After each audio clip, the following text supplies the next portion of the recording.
할렐루야. 우리 함께 사도신경으로 우리 신앙 고백하시면서 주님 앞으로 나아가겠습니다. 전능하사 천지를 만드신 하나님 아버지를 내가 믿사오며 그 외아들 우리 주 예수 그리스도를 믿사오니 이는 성령으로 잉태하사 동정녀 마리아에게 나시고 본디오 빌라도에게 고난을 받으사 십자가에 못 박혀 죽으시고 장사한 지 사흘 만에 죽은 자 가운데서 다시 살아나시며 하늘을 오르사 전능하신 하나님 우편에 앉아 계시다가 저리로서 산자와 중자를 심판하러 오시리라. 성령을 믿사오며 거룩한 공예와 성도가 서로 교통하는 것과 죄를 사하여 주는 것과 몸이 다시 사는 것과 영원히 사는 것을 믿사옵나이다. 아멘. 찬송가 540장 함께 찬양하시겠습니다. 540장 주의 음성을 내가 들으니 함께 찬양합니다.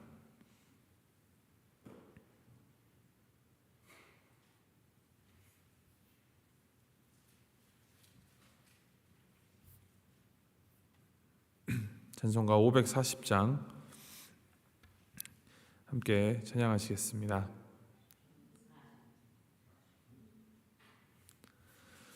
함께 찬양하시겠습니다. 주의 음성을 내가 들으니 사랑한단 말일세. 믿는 마음으로 주께 가오니 나를 영접하소서.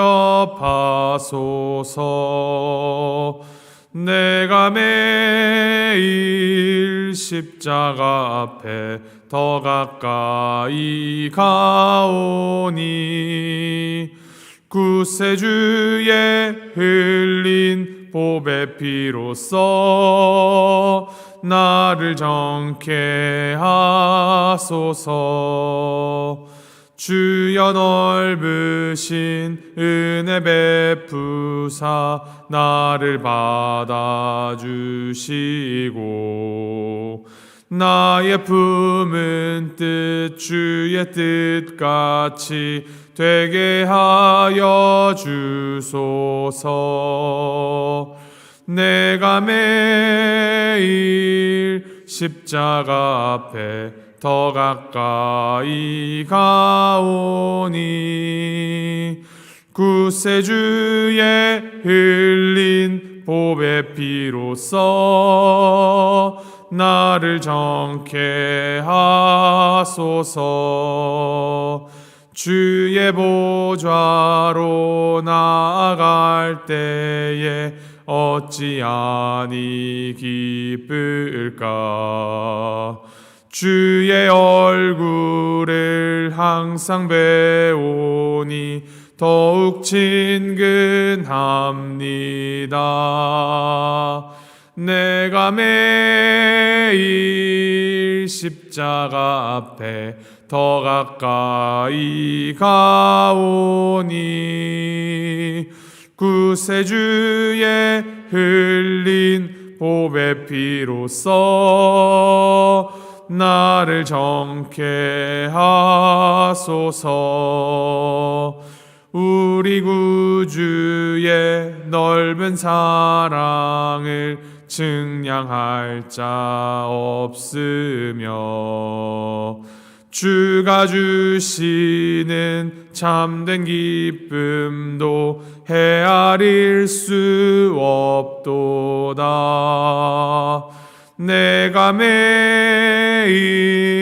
십자가 앞에 더 가까이 가오니 구세주의 흘린 보배 피로써 나를 정케 하소서. 아멘. 하나님께서 오늘 우리에게 주신 말씀 히브리서 10장 11절부터 25절까지 말씀입니다. 히브리서 10장 11절에서부터 25절까지 말씀 우리 함께 교독하시겠습니다. 히브리서 10장 11절부터 25절까지 말씀. 자, 11절 말씀 먼저 읽겠습니다. 제사장마다 매일 서서 섬기며 자주 같은 제사를 드리되 이 제사는 언제나 죄를 없게 하지 못하거니와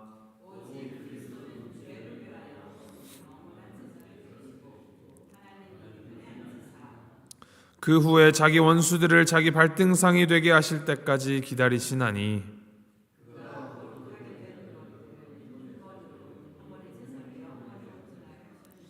또한 성령이 우리에게 증언하시되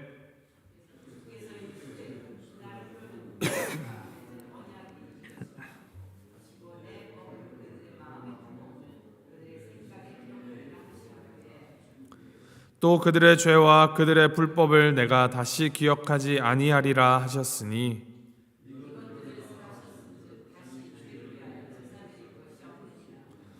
그러므로 형제들아 우리가 예수의 피를 힘입어 성소에 들어갈 담력을 얻었나니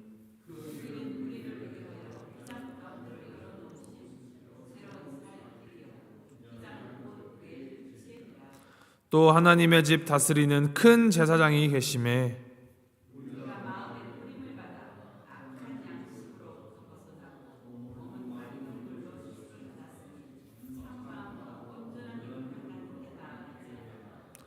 또 약속하신 이는 믿으시니 우리가 믿는 도리에 소망을 움직이지 말며 굳게 잡고 25절 함께 읽겠습니다.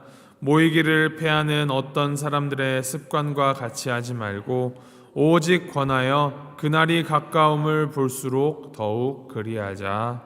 아멘. 그리스도께서 십자가에서 이루신 제사는 이 반복되던 구약율법의 제사와는 다르다고 말하였습니다. 만일 그 구약의 제사의 효력이 완전했다면 왜 해마다 속죄일이 될 때마다 대제사장이 지성소에 들어가서 제사를 드려야 했겠습니까? 그 제사들은 반복될 때마다 오히려 죄를 생각나게 하는 역할을 할 뿐이었습니다. 그 제사는 근본적으로 제물에도 문제가 있었습니다. 황소와 염소의 피가 어떻게 인간의 죄를 사할 수가 있겠습니까? 모형과 그림자인 제사장도, 제물도, 제사도 다 불완전하였다. 이제 히브리서가 계속하여 반복하여 말하고 있습니다. 오늘 본문에서 이 히브리서 기자는 옛 언약 아래서의 제사와 이 새 언약 아래서의 그리스도의 제사를 대조하여서 이 예수 그리스도의 우월성을 강조하고 있습니다. 히브리서 기자는 제사장들의 자세, 희생 제물들의 지속성, 목적을 성취하지 못하는 이 희생 제물들의 무능을 차례로 지적을 합니다. 말씀에 따르면 첫 번째로는 제사장들이 매일 서서라고 기록하고 있습니다. 그들은 매일 흠이 없는 이 1년 된 순양을 아침 저녁에 한 마리씩 이제 번제물로 드렸습니다. 번제와 동시에 고운 가루 이 10분의 1, 에바에 빻은 기름 4분의 1을 섞어서 또 소제에도 드렸으며 어린 양 한 마리에 이 4분의 1 이 포도주를 전제로 드렸습니다. 이외에 대제사장이 드리는 이 소제를 또 매일 드렸습니다. 이처럼 제사장들이 매일 제사를 드리기 위하여서 이 서 있는 모습은 12절 말씀에 기록된 그리스도의 앉아 있는 모습과 극명하게 대조가 됩니다. 제사장들은 절대로 앉아 있을 수가 없었습니다. 왜냐하면 그들의 사역이 끝나지 않았기 때문입니다. 두 번째로는 제사장들은 자주 같은 제사를 드렸다 합니다. 동일한 제사가 되풀이해서 드려졌다면 이런 것들을 통해서는 최종적이고 결정적인 이 죄에 대한 사함을 얻지 못하였던 것이 분명합니다. 자주 반복되는 이 많은 제사에도 불구하고 그들 안에 있는 죄는 결코 해결되지가 않았습니다. 그래서 이 제사는 죄를 없게 하지 못하였습니다. 죄를 제거하지 못하는 희생 제물들의 무능은 12절 말씀에 죄를 완전히 제거하기 위해 드린 유일한 제물인 그리스도와 대조가 됩니다. 만약 옛 언약 아래에서의 제사가 인간의 죄를 제거할 능력이 있었다면 그리스도의 제사가 필요하지 않았을 것입니다. 그러나 드려진 희생 제물들은 아무리 값비싼 귀한 제물이라 하더라도 본성적으로 죄를 제거할 능력이 없었습니다. 이러한 이 옛 언약 아래서의 그 제사의 불완전함은 새 언약 아래에서의 이 그리스도의 영광을 더욱 돋보이게 합니다. 예수 그리스도가 드린 제사, 자신의 몸을 드린 제사는 이 옛 언약 아래에서 제사장들이 드렸던 제사와는 완전하게 대조를 이룹니다. 그리스도는 옛 언약 아래의 제사장들과는 완전히 다른 정말 영원하신 대제사장이시기 때문입니다. 구약의 제사장들이 자주 같은 제사를 매일 드린 것에 반하여서 우리 예수님께서는 한 영원한 제사를 드리셨다라고 기록합니다. 그리스도가 드린 제사는 죄를 위하여서, 즉 우리 인간을 죄로부터 깨끗하게 하기 위하여 드린 것이었습니다. 구약의 제사가 결코 죄를 없이 하지 못하는 것과 달리 예수 그리스도께서 드린 제사는 영원한 죄사함을 얻는 제사였습니다. 주님이 드린 그 제사는 그 목적을 이루었기 때문에 그분의 사역은 완전히 끝이 났습니다. 그리고 그 주님께서 그 구원 사역을 완성하셨기 때문에 더 이상 구약의 제사장들처럼 계속하여 서 있을 필요가 없었던 것입니다. 그래서 12절 말씀에 그리스도께서 하나님 우편에 앉으셔서 하나님과 더불어 다스리신다라는 이 기록, 이 사실은 그분의 이 신성을 드러냄과 동시에 주님의 그 구원 사역이 그 십자가에서 죽으심으로 인하여서 완전히 끝났음을 다시 한번 확인하여 줍니다.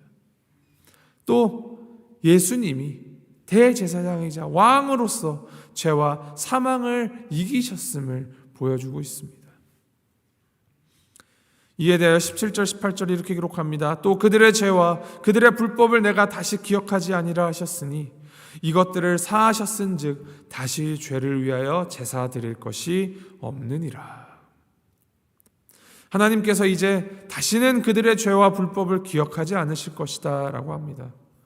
이처럼 그리스도를 통하여 주어진 이 새 언약의 특징은 죄와 불법이 깨끗하게 사함을 받는다라는 것입니다.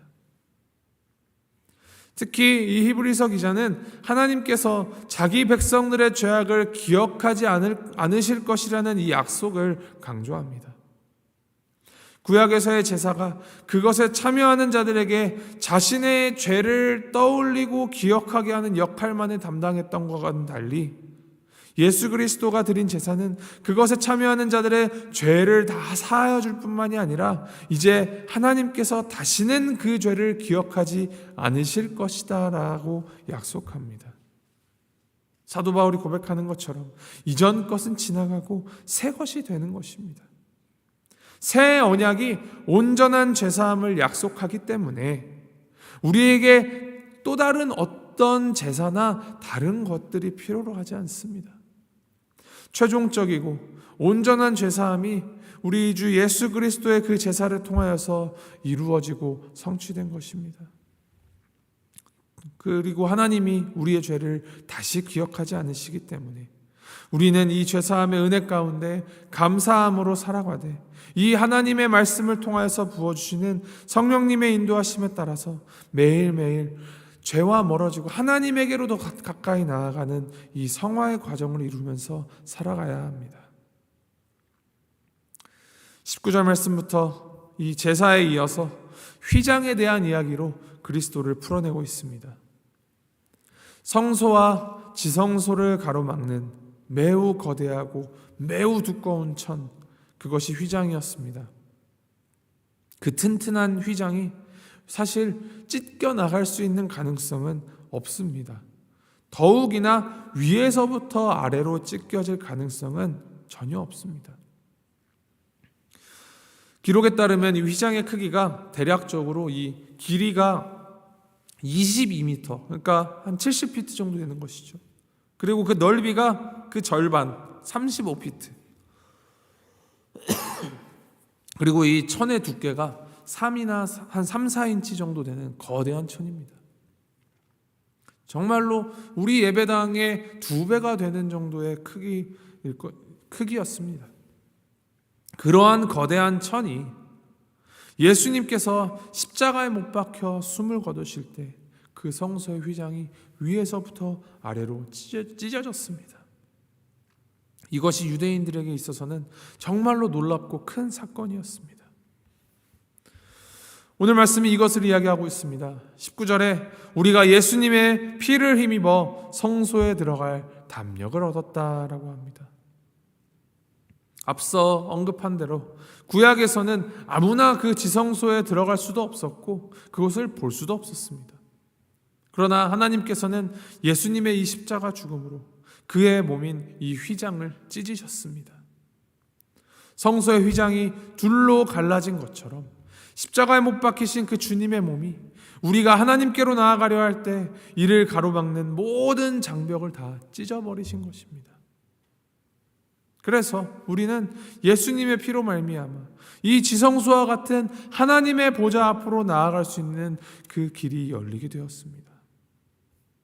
우리가 우리의 노력이나 우리의 힘으로 정결하여지거나 거룩하여져서 하나님 앞에 나아가기에 합당한 존재가 된 것이 아니라 하나님께서 우리를 위해 다가오신 것입니다.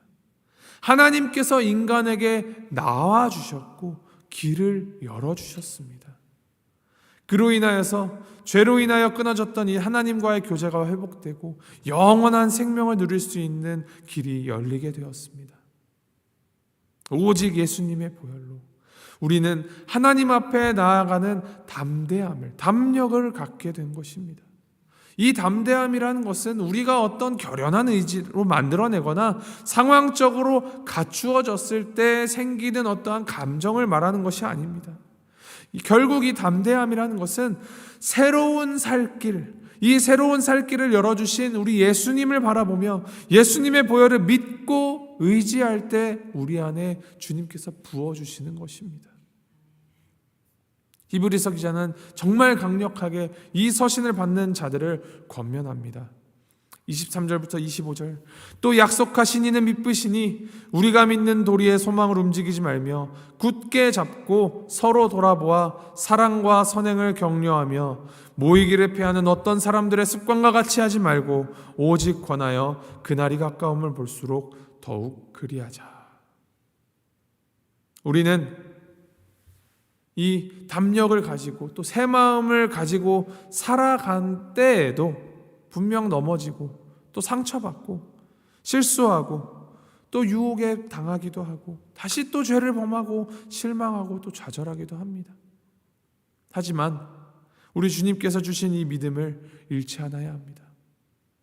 왜냐? 이 모든 것들보다 우리를 실족하게 하는 그 세상의 그 어떤 것들보다도 그리스도의 보혈의 능력이 다 그것을 뛰어넘기 때문입니다.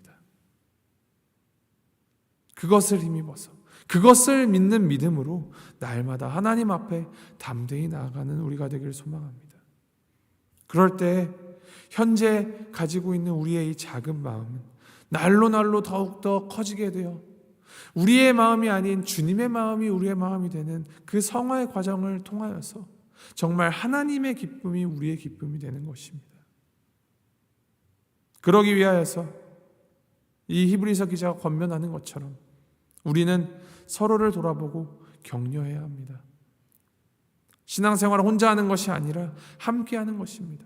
공동체로 살아가는 것입니다. 이 공동체의 축복됨, 함께 예배하고 찬양하며 이 공동체가 코람데오 하나님 앞에서 살아가는 것이 바로 우리들이 하나님의 공동체로서 교회로서 해야 하는 가장 기본적이고 가장 근본적이며 가장 중요한 일입니다. 오늘 말씀이 기록합니다. 그날이 가까움을 볼수록 그날, 이 그날은 예수님이 다시 오시는 날입니다. 예수님의 재림이 어떤 의미입니까? 예수님을 믿고 따르는 자들에게는 그날은 영원한 나라가 임하는 축제의 날이지만 예수를 믿지 않는 자들에게는 그날은 누구도 피할 수 없는 영원한 심판의 날, 멸망의 날입니다. 기독교 신앙은 기본적으로 예수님의 재림을 기다리는 종말론적 신앙입니다. 마지막 때를 예수님이 다시 오실 그날이 더욱 가까워지는 이 시대, 어제보다 오늘이 더 예수님의 재림에 가까워진 만큼 우리는 더욱 주님을 굳게 붙잡고 말씀이 권면하는 것처럼 서로 돌아보아 사랑과 선행을 격려하며 모이기에 힘써야 합니다. 이 모이기에 힘쓴다는 것이 물리적으로 모인다는 것이 아니라 우리가 주님 앞에 영적으로 더 하나 되어 모여야 한다는 것이죠. 그것이 바로 제자의 삶이며 믿음에서 비롯된 소망을 심어나가며 또 사랑을 실천하는 삶입니다.